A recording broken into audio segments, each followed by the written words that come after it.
আরে নামাজ তো পড়ে আসলাম, যাই বাসায় চলে যাই। আরে ওই ছেলেটাকে আজকে মারতে হবে।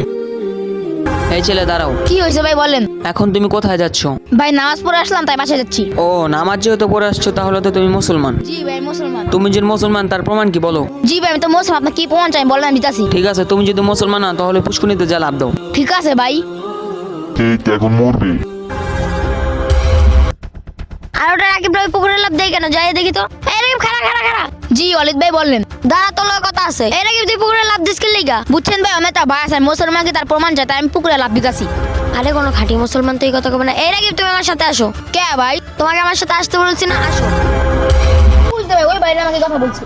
এ ভাই আপনাকে কি বলছেন? কি কইছে মানে আপনার কাছে যান যান। আরে বুঝছি, এটা তো কোনো মুসলমান না, এটা একটা শয়তান। আউযুবিল্লাহি মিনাশ শাইতানির রাজিম, বিসমিল্লাহির রহমানির রহিম। আরে ভাই এটা কি হলো? ও হলো শয়তান, এই জন্য তোমাকে এই কথা বলেছে। চলো আমরা মাঠে যাই।